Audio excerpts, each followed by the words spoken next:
this guy that Tucker's interviewing right here is basically making a mockery of the mainstream media. So this is a sham. Your company isn't real. Your website is fake. The claims you have made are lies.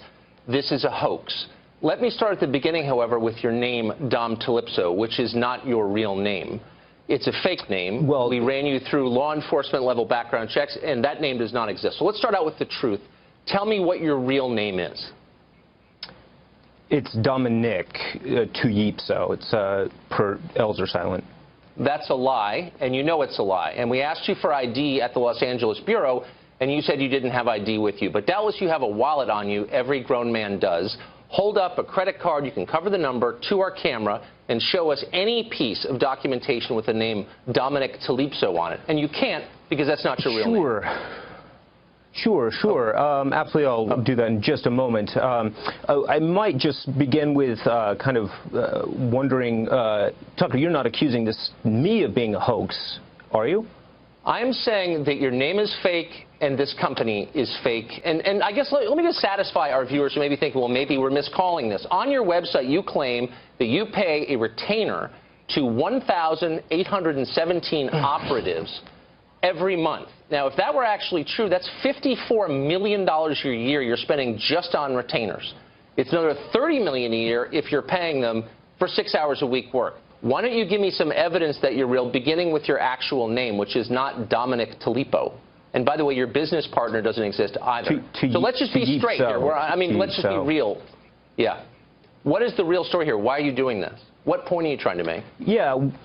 The main point basically is that we are greatly supportive of national treasures such as Julian Assange, Edward Snowden, Peyton Manning. Right. And we really support their efforts to really get the truth out there. And in the case of the current client that we have right now, that client is very interested in releasing the Roswell papers.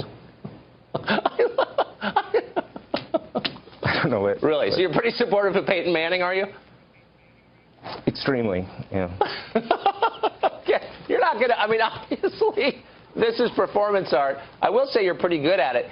When you convince papers like the Washington Times, which ran this pretty straight, to run your lies, to run this hoax, which I will concede is kind of amusing, what was the point of that? Beyond just amusing yourself. Are you trying to make a political statement? I don't know. It's pretty darn easy these days to just say whatever the heck you want on national TV and have it pass off as truth. And, it's pretty, it's just pretty incredible to me how easy it was to get the coverage we got. By the way, I'm not saying any of this is a hoax or any of this isn't true. So I love this, okay, because this is basically, this guy that Tucker's interviewing right here is basically making a mockery of the mainstream media. Basically, what he's saying is that you can pretty much make something up. You can pretty much do performance art and you can get quoted and written up pretty much all across the country, right? There's a really good book that I want you guys to read about media manipulation. It's called Trust Me, I'm Lying. And it is all about the ways in which people sort of manipulate the mainstream media to get other things out there. And the scariest thing about this media moment that we exist in right now is how easy this is to do. Like, honestly, in 2024, I had to tell you guys something. As somebody that has worked in mainstream media, been on every network and done all of this stuff for the past, I would say 12 to 15 years of my life, it is so easy to manipulate the mainstream media because it is filled with people that don't work. It is filled with people that are not fact-checking anything. It is filled with producers that don't produce, mind you, that just want to find some story that somebody else has corroborated through some other reporting so that they can just regurgitate it on national television. Like, this stuff happens a lot. And it's very interesting that this person used this as an example to point it out. And I think Tucker knew what was going on. Like, this is the best team in the business. They fact check things. They corroborate things. They knew that this person wasn't on the up and up when they brought him on. But I think they brought him on there to make the point that he ended up making about the perilous position that our media is in right now.